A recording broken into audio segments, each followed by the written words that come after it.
عزیز طالبات السلام علیکم ورحمۃ اللہ وبرکاتہ۔ ہم نے نبی کریم صلی اللہ علیہ وسلم کی زندگی کے اعلان نبوت سے پہلے کے حالات آپ کے سامنے بیان کر دیا۔ آج کے بعد جو ہے اعلان نبوت کے بعد حضور صلی اللہ علیہ وسلم کی زندگی کے حالات آپ کی خدمت میں عرض کروں گا۔ نبی کریم علیہ السلام کی عمر مبارک جب 40 سال کے قریب پہنچی تو نبوت کے جو آثار تھے وہ شروع ہو گئے اور ابتدا سچے خوابوں سے ہوئی۔ سچے خوابوں سے مراد یہ ہے کہ نبی کریم علیہ السلام کو رات کو جو خواب دیکھتے، صبح جب اٹھتے تو جو دیکھتے بعینی وہی صبح ہوتا۔ ابتدا سے پھر آہستہ آہستہ نبی کریم علیہ السلام کا دل مبارک دنیا سے اٹھ گیا، تنہائی کو حضور علیہ السلام نے پسند کرنا شروع کر دیا۔ تنہائیوں میں حضور علیہ السلام جایا کرتے تھے۔ بالآخر حضور علیہ السلام نے غار حرا کو اپنا مسکن بنا لیا اور اپنے گھر سے کچھ کھانا لے کر چلے جاتے غار حرا میں، وہاں کچھ دن ٹھہرتے۔ وہ جب کھانا ختم ہو جاتا پھر واپس آتے گھر، پھر کوئی کھانے پینے کی چیزیں لے جاتے اور غار حرا میں جا کر اللہ تعالیٰ کی عبادت کے اندر مشغول ہو جاتے، اللہ تعالیٰ کا ذکر کرتے، مراقبہ کرتے، اللہ تعالیٰ سے لو لگائے رہتے۔ ایک دن اسی طرح نبی کریم علیہ السلام غار حرا میں تھے کہ اچانک جبریل امین تشریف لائے۔ جبریل امین جب آئے تو انہوں نے نبی کریم علیہ السلام سے عرض کیا، اقرا پڑھیے۔ نبی کریم علیہ السلام نے ارشاد فرمایا، ما انا بقارئ، ان میں پڑھنے والا نہیں۔ اس نے نبی کریم علیہ السلام کو اپنے سینے سے لگا کر دبایا اور اس کے بعد چھوڑا اور کہا، اقرا پڑھیے۔ نبی کریم علیہ السلام نے فرمایا، ما انا بقارئ، ان میں پڑھنے والا نہیں۔ اس نے دوبارہ نبی کریم علیہ السلام کو اپنے سینے سے لگایا اور دبایا اور کہا، پڑھیے۔ حضور علیہ السلام نے فرمایا، ما انا بقارئ۔ تیسری دفعہ اس نے کہا، اقرا باسم ربک الذی خلق، تو نبی کریم علیہ السلام نے پڑھنا شروع کر دیا۔ تو یہ چند آیات جو سورہ اقرا کی ہیں، اقرا باسم ربک الذی خلق، خلق الانسان من علق، اقرا وربک الاکرم الذی علم بالقلم علم الانسان ما لم یعلم، یہ آیات ابتدائی جبریل امین نے نبی کریم علیہ السلام پر نازل فرمائے۔ اب یہ کلام اللہ کی تاثیر اتنی عظیم ہے کہ اللہ تعالیٰ نے فرمایا کہ اگر اس کو ہم پہاڑوں پہ نازل کرتے تو وہ پہاڑ بھی ریزہ ریزہ ہو جاتے۔ قرآن کی جلالت پہاڑ بھی برداشت نہ کر سکتا۔ تو نبی کریم علیہ السلام پہ نازل ہوا اور پہلی دفعہ نازل ہوا تو یقیناً حضور علیہ السلام کے دل پہ خوف طاری ہوا۔ حضور علیہ السلام وہاں سے سیدھے اپنے گھر تشریف لے گئے۔ حضرت خدیجہ الکبریٰ رضی اللہ تعالیٰ عنہا سے فرمایا، زملونی زملونی، مجھے کچھ اڑاؤ، مجھے کمبل اڑاؤ۔ انہوں نے آپ کو کملی دی، پوچھا کہ کیا ہوا؟ تو نبی کریم علیہ السلام نے پورا واقعہ بیان فرمایا کہ یہ کچھ میرے ساتھ پیش ہوا۔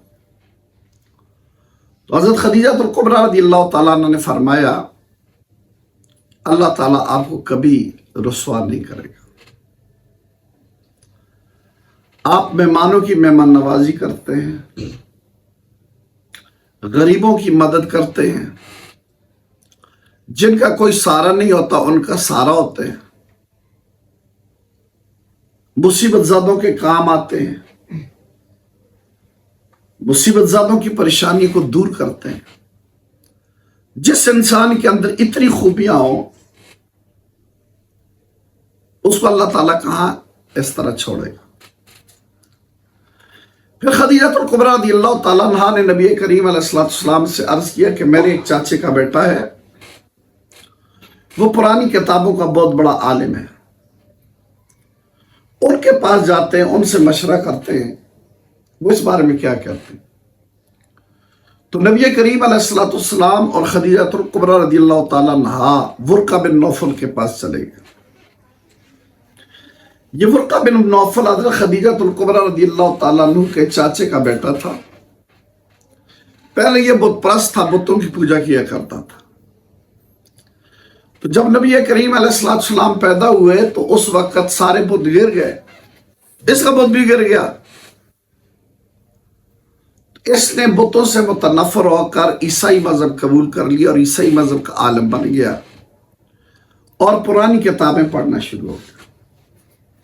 بڑی عمر کا تھا، بہت زیادہ بوڑھا تھا۔ کہنے لگا بھتیجے بتائیے آپ نے کیا دیکھا؟ تو نبی کریم علیہ السلام نے پورا واقعہ جو ہوا تھا بتایا۔ اس نے کہا یہ تو وہی فرشتہ ہے جو حضرت موسیٰ علیہ السلام پہ آیا کرتا تھا، اور اس سے اپنی کتابوں میں یہ معلوم تھا کہ نبی آخر زمان صلی اللہ علیہ وسلم تشریف لانے والے۔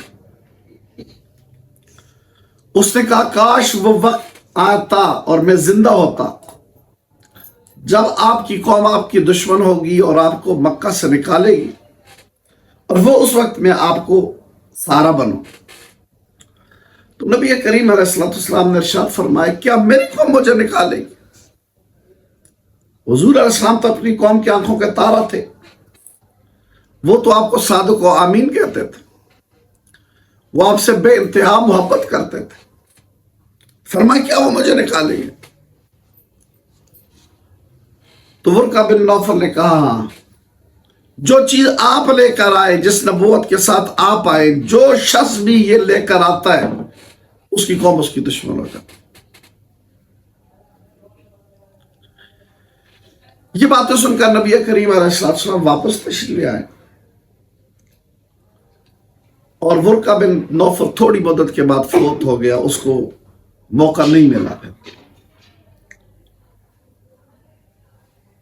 اس کے بعد حضور علیہ السلام نے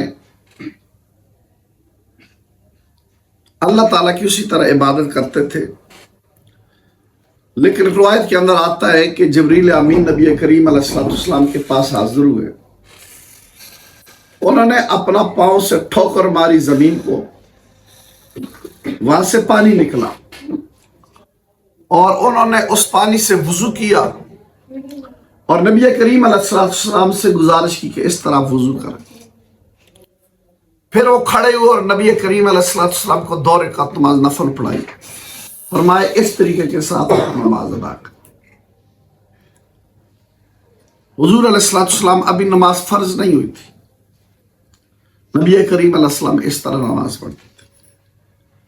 ایک روایت کے اندر آتا ہے کہ آگے نبی کریم علیہ السلام کھڑے ہوتے ہیں، ساتھ مولا علی رضی اللہ تعالیٰ عنہ کھڑے ہوتے ہیں، پیچھے سیدہ خدیجہ الکبریٰ رضی اللہ تعالیٰ عنہ کھڑی ہوتی، اور اس طریقے کے ساتھ نماز ادا کیے کرتے تھے۔ ابھی فرض نہیں ہوئی تھی نماز۔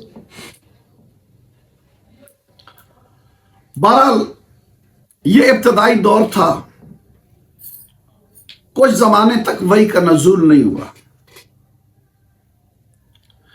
پھر ایک دن نبی کریم علیہ السلام ایک وادی سے گزر رہے، سرکار نے دیکھا کہ وہی فرشتہ جو غار حرا میں آیا تھا، وہ زمین اور آسمان کے درمیان ایک تخت لگا ہوا ہے اور اس کے اوپر بیٹھا ہوا۔ اس منظر کو دیکھتے ہوئے پھر نبی علیہ السلام کے دل میں خوف پیدا ہوا، اور حضور نبی کریم علیہ السلام گھر تشریف لائے، اور سیدہ خدیجہ الکبریٰ رضی اللہ تعالیٰ عنہا سے فرمایا دثرونی۔ اس وقت پھر انہوں نے جب آپ کو رضائی دی، اس وقت یہ آیت نازل ہوئی، یا ایھا المدثر قم فانذر۔ یہ آیات دوسری جو نازل ہوئی، پہلے وہ اور اس کے بعد یہ۔ اس کے بعد وحی کا سلسلہ شروع ہو گیا، ابتدا کے اندر نبی کریم صلی اللہ علیہ وسلم نے خفیہ طریقے کے ساتھ وحی کا سلسلہ جاری رکھا. خفیہ طریقے سے مراد یہ ہے اپنے قریبی لوگوں کو دعوت دین دیتا ہے، جس کے نتیجے میں کافی سارے لوگ جو حضور علیہ السلام پہ ایمان لے، تقریباً 40 کے لگ بھگ ان کی تعداد تھی. لیکن سب سے پہلے جن لوگوں نے ایمان لائے ان میں خدیجہ الکبریٰ رضی اللہ تعالیٰ عنہ، سیدنا ابوبکر صدیق رضی اللہ تعالیٰ عنہ، سیدنا علی رضی اللہ تعالیٰ عنہ، سیدنا زید بن ثابت رضی اللہ تعالیٰ عنہ.